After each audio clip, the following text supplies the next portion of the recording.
RL Location Automobile. Pour toutes vos locations de voitures et utilitaires en Guadeloupe, faites appel à RL Location Automobile. Avec RL Location Automobile, réservez en toute tranquillité, 7 jours sur 7, 24 heures sur 24. RL Location vous propose une large gamme de voitures et d'utilitaires au meilleur prix sur le site internet www.rl-location.com. RL Location, c'est aussi l'assistance et la livraison. Pour tout renseignement, contactez-nous au 05 90 106 687. RL Location Automobile, la location en toute simplicité.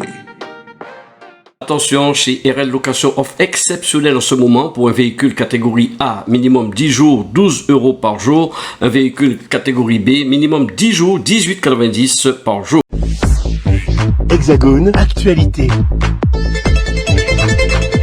Au travers de je me trouve au Conseil économique et social et environnemental à Paris pour des journées économiques des Outre-mer. Pendant 2 jours, chercheurs et universitaires vont parler d'économie de l'ensemble des régions d'Outre-mer. À l'exemple même de Didier Détouche, il est intervenu sur un thème précis, l'exploitation des plantations nationalisées en Guadeloupe. Alors, le titre que vous avez, c'est l'exploitation des plantations nationalisées en Guadeloupe, mais permettez-moi de effectivement préciser que je suis ici en tant qu'historien du droit et des institutions, spécialiste notamment des questions liées au droit public colonial et à la première départementalisation, notamment de la Guadeloupe, et que c'est dans le cadre de ces recherches que je mène depuis à peu près 20 ans que j'ai, à travers mes expéditions dans les archives, pu mettre en exergue un certain nombre de caractéristiques propres à la fois de l'économie révolutionnaire et ou de l'économie coloniale selon les approches, mais aussi et surtout d'établir une passerelle entre la volonté politique de l'époque, volonté politique qui a été tour à tour monarchique, républicaine, et même un peu impérial, consulaire impérial, puisque j'ai une chronologie assez longue qui s'arrête aux prémices de l'Empire. Eh bien, on observe qu'il y a eu effectivement un idéal républicain qui a correspondu à un schéma d'organisation, pas simplement politique et juridique, mais aussi économique, en particulier, on le voit, en Guadeloupe. Ce qu'on peut dire, pour commencer, à titre introductif, c'est que la France d'Ancien Régime s'était efforcée d'établir aux colonies une réplique de ses institutions politiques et administratives à travers de nombreuses vicissitudes militaires qui lui ont fait alternativement perdre et recouvrer les mêmes territoires pendant plus d'un siècle. À une économie, à une société déjà bien différente de celle que connaît la métropole coloniale, donc on peut utiliser le terme pour le coup, celle-ci imposait un système capable, je parle de la métropole, capable de lui assurer les plus grands profits. C'est le premier point sur lequel j'aimerais insister. La colonisation française, la première colonisation française, je crois qu'il est utile de le rappeler, ne s'est pas établie au profit de quelques colons déjà puissants économiquement, du fait de leur activité, du rendement de leur activité, mais c'est bien établi au profit d'une démarche quasiment de concession publique visant à assurer, tout à fait dans l'état d'esprit colbertiste de l'époque, d'assurer à la métropole et en particulier au royaume de substantiels profits, mais également un rayonnement international et la maîtrise de ce que l'on à l'origine, ce que l'on a voulu construire comme étant une route exploitable des épices et des denrées tropicales. Et puis, passé les premiers tumultes de la Révolution française, on observe à travers les débats parlementaires, sur ce que j'ai donc exploité, que les assemblées révolutionnaires se posent la question du maintien de ce système, sans se poser la question, ce qu'on leur a beaucoup reproché, du maintien des racines du système, c'est-à-dire la traite et l'esclavage, mais se pose la question du système, du maintien d'une économie basée sur l'exclusif colonial, c'est-à-dire le fait que l'exploitation coloniale puisse rapporter d'abord à la métropole. Sauf que les choses ont beaucoup évolué et qu'entre-temps, les colons sont devenus des acteurs économiques extrêmement puissants et influents, en particulier au sein des assemblées françaises dès 1789. On va donc d'abord avoir une démarche consistant à se concerter avec ces lobbies déjà constitués de colons, et puis les assemblées révolutionnaires, enfin les révolutionnaires plutôt, évoluant à partir de la dictature de salut public, évoluant vers un régime beaucoup plus intransigeant avec la forme républicaine du gouvernement, ou en tout cas de la politique, eh bien, on arrive à un système où on impose des règles. Alors, à partir de cette évolution que j'ai très rapidement brossée, il nous a paru intéressant de poser le problème suivant. Dans les changements intervenus aux colonies pendant ces années, aussi capitales qu'en métropole, quelle va être la part prise par le pouvoir pour mettre en place une modification substantielle du système colonial d'exploitation sucrière sous la Révolution, et où vont se situer, où peut-on situer les créations économiques originales au niveau local. Tenter de répondre à ces questions, c'est quelque part essayer une approche permettant de regarder l'époque révolutionnaire aux colonies sous l'angle non pas de l'histoire politique, comme c'est très souvent le cas, mais sous l'angle de l'histoire économique et juridique. Et en particulier, je vais utiliser quelques bases à la fois méthodologiques, mais aussi sémantiques, du droit public et du droit des activités, du droit des collectivités territoriales. C'est la raison pour laquelle je peux d'ores et déjà vous annoncer un propos en deux points majeurs, 2 points saillants. Mais pour respecter le temps, il s'agira peut-être plus d'une ébauche et on va peut-être débattre rapidement et approfondir. Il y a d'abord le système de nationalisation des plantations et donc de la mise en place d'un service d'exploitation de type public ou semi-public. Et il y a une particularité que je mettrai en exergue dans un deuxième point, c'est qu'elle va générer en fait la première mise en place d'une forme d'intercommunalité voué à donc l'exploitation de ces sucreries gérées par des séquestres et non plus des gérants indépendants, tous européens, d'origine européenne. Alors d'abord, ce premier point,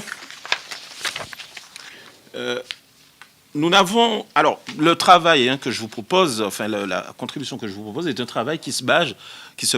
sur la conjonction de l'exploitation des archives, à la fois départementales, mais aussi des archives nationales concernant la Guadeloupe à l'époque révolutionnaire, des débats parlementaires de l'époque, mais aussi de quelques éléments ci et là de doctrine du droit constitutionnel et du droit public de façon générale. Ce qu'on peut dire quand on regarde les archives dans un premier temps, c'est que nous nous trouvons à la tête des habitations. Alors le contexte d'abord, c'est un contexte véritablement révolutionnaire parce qu'il y a 2 forces qui s'affrontent à l'époque de la Révolution française, ceux qui, dans un idéal philanthropique, veulent profiter de la Révolution française pour abolir l'esclavage et permettre qu'il puisse y avoir, d'un point de vue géopolitique, et je parle de ceux qui sont français hexagonales, eh bien qu'il puisse y avoir un renversement de la situation un peu défavorable à la France, engagée dans une guerre que moi je qualifie de guerre royaliste avec un S, où en fait vous avez non pas une contre-révolution à vrai dire, mais surtout une tentative de déséquilibre des forces en présence et donc de chasser tout simplement les Français des terres coloniales. Et donc vous avez une volonté de permettre à la fois d'appliquer les principes révolutionnaires et de mettre en place une nouvelle économie et la liberté générale qui sera mise en place un peu plus tard grâce à Sontonax à Saint-Domingue, mais vous avez de l'autre côté ceux qui veulent certes ne plus être forcément, alors parmi les colons, ne plus être forcément favorables à la monarchie, mais qui entendent bien dans le cadre révolutionnaire garder leur mainmise sur les plantations guadeloupéennes. Et ce que l'on peut dire, c'est que les archives qui sont qui ne sont pas continues, parce qu'il y a eu pas mal de pertes de cette époque-là, nous montrent que, par exemple, dans la commune des Abîmes, on a un nouveau système qui est mis en place, par le biais de la réquisition par des agents de l'État envoyés sur place, les commissaires civils, dont le plus célèbre sera Victor Hugues, eh bien, il y a la mise en place de séquestres, c'est-à-dire que toutes les plantations abandonnées par tout un certain nombre de propriétaires, de gérants, mais pas tous, eh bien, on a la mise en place de ce qu'on a appelé des séquestres, qui est à la fois le système de réquisition, mais aussi le titre de celui qui va organiser le travail sur la plantation. Et vous verrez que c'est un rôle extrêmement important. Je vais y revenir tout à l'heure. La commune des Abîmes nous fournit à travers les archives un excellent exemple. Il y a 10 sucreries particulières. Alors, à l'époque, on n'avait pas des grandes sucreries comme de nos jours, où le nombre s'est bien évidemment considérablement réduit. On n'est plus dans une économie, on va dire, de type esclavagiste, mais on a des sucreries à grande échelle. Là, vous aviez toutes sortes de formes d'habitation, de plantation, des petites sucreries, des grandes sucreries, exactement comme aujourd'hui, si vous voulez, vous avez des plus ou moins grands producteurs de canne à sucre, certains propriétaires ayant des parcelles un petit peu à droite à gauche. Sauf que c'est sur le lieu de l'habitation que s'organisait à la fois le travail et l'exploitation. Et donc aux Abîmes, nous avons 6 sucreries particulières avec des nouveaux libres, des personnes de couleur, et d'autres qui sont des gérants d'origine européenne. Ce qui veut dire que nous sommes dans un basculement, et j'ai retrouvé ça dans à peu près toutes les autres archives communales notamment, nous sommes dans un basculement où il y a véritablement une intégration à ce monde économique des nouveaux libres. Et il n'y a pas que dans l'artisanat ou autre qu'on le retrouve des mulâtres, des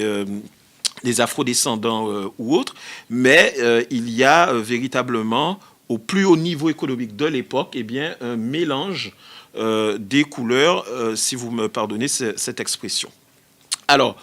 autant que l'abolition de l'esclavage, la suppression de la traite va modifier donc la composition humaine des habitations avec un certain effectif de cultivateurs.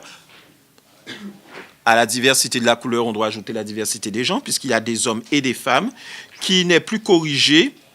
que par la disparition habituelle des divagants, la mort des plus vieux et l'enrôlement militaire des plus robustes, entre guillemets, dans les forces armées. Et ainsi, le monde de l'habitation guadeloupéenne va vivre quelques années, à peu près 7 ans, en vase clos et de façon, si j'ose dire, républicaine. Républicaine dans le sens où on applique, en théorie, l'ensemble des droits proclamés par la Constitution, à la fois de 1792, mais aussi et surtout 1795, et bien sûr les principes des droits de l'homme. Quand je parle du principe des droits de l'homme, c'est que eh bien, le décret du 16 Pluviose en 2, qui abolit l'esclavage dans les colonies, abolit effectivement l'esclavage, mais pour se voir ensuite remplacer, ou plutôt substituer très rapidement, un système de travail forcé et de contrainte au travail, puisque si vous ne travaillez pas, par règlement donc du commissaire civil Victor Hugues, eh bien vous étiez soumis à un certain nombre de sévices. Est-ce que l'on peut appeler ces sévices des sévices républicains? Je vous laisse juge de cette question-là. En tout cas, en attendant, la République a besoin à la fois de fonds pour la guerre, et quand je parle de la République, je parle de l'État. Elle a besoin de revenus de ses habitations qui soient assurés de façon permanente. Et les nouveaux citoyens vont prendre le titre de cultivateur, mais il semble que leurs conditions... Encore 2 minutes, oh, d'accord. Mais il semble que leurs conditions de travail, en gros, n'aient guère été améliorées. C'est ainsi qu'à l'annonce du décret d'abolition de l'esclavage, en réalité, un grand mouvement de désertion va se produire sur ces plantations. Et on peut citer le Conseil général de Pointe-à-Pitre qui déplore le fait que les citoyens et les citoyennes des campagnes ont déserté leur atelier pour se réfugier dans la cité où, n'étant point occupés par la chose publique, ils croupissent dans la paresse, se cachent à la surveillance des autorités constituées et se livrent clandestinement à toutes sortes de brigandages pour subsister. C'est le même constat qui est tracé par les agents de l'État. Et ce que l'on peut dire, c'est que ce système de mise en place de nationalisation des habitations, de contraintes forcées au travail et de maintien des rendements, quelque part, de l'économie sucrière est un échec, mais pas total. C'est un échec relatif parce que, dans le même temps, on constate que certains, n'ayant pas le choix, acceptent donc de travailler sur ces plantations et sous le coup d'une réglementation sévère, eh bien, deviennent des cultivateurs qui peuvent bénéficier en tout cas de quelques subsides que leur procure, puisqu'ils étaient salariés, nouveauté également, de quelques subsides que leur procure ce travail. Alors, je vais terminer avec alors, j'avais des descriptions des journées de travail, etc. Mais ça, c'est des choses que, bon, on peut mettre dans une contribution plus écrite. Mais je vais terminer par le contrôle administratif sur les habitations sucrières pour accentuer le fait qu'il s'agissait bien d'un mode d'organisation publique de l'économie sucrière. On a un géographe, Guy Lasserre, qui a beaucoup écrit, de même que Lacour, Auguste Lacour, de même qu'Anne Perrotin-Dumont, qui sont les spécialistes de ces questions-là, mais avec des travaux déjà fort anciens, que l'île de la Guadeloupe n'était plus qu'un vaste atelier, mais au service des commissaires de la Convention. Il ne nous dit pas si c'était au service des intérêts privés des commissaires de la Convention ou au service de l'État par le biais des commissaires de la Convention. Alors, il faut donc aller un petit peu plus loin et on remarque qu'au début de 1795, la municipalité de Sainte-Anne précise un certain nombre de modalités et l'on se rend compte que les registres qui sont tenus montrent que il y a une vraie organisation du travail avec des vivres qui sont distribués, des naissances et des morts des cultivateurs qui sont répertoriés. On ne mentionne plus le nom en tant qu'esclaves, donc des esclaves, mais des nouveaux libres avec un nom, un prénom, un nom. On mentionne également qu'ils reçoivent des certificats attestant qu'ils sont des salariés et non plus des esclaves. On observe également que se met en place, alors c'est très intéressant, sous l'égide de ces plantations, se met en place aussi une justice républicaine, une justice qui est non seulement l'application des lois créant des institutions judiciaires en France, et donc les transposant, sans adaptation, mais les transposant dans les colonies. On observe qu'on donne de nouvelles charges publiques d'officiers municipaux et qu'il y a donc une activité qui n'est pas exclusivement agricole sous ces plantations, mais qui, au contraire, commence à montrer qu'il y a une véritable intégration des institutions révolutionnaires à partir de 1795, donc républicaines, dans les colonies. Outremernews.fr, le site de l'actualité Outre-mer, 24 heures sur 24 et 7 jours sur 7. Retrouvez la chaîne Outremer News sur YouTube.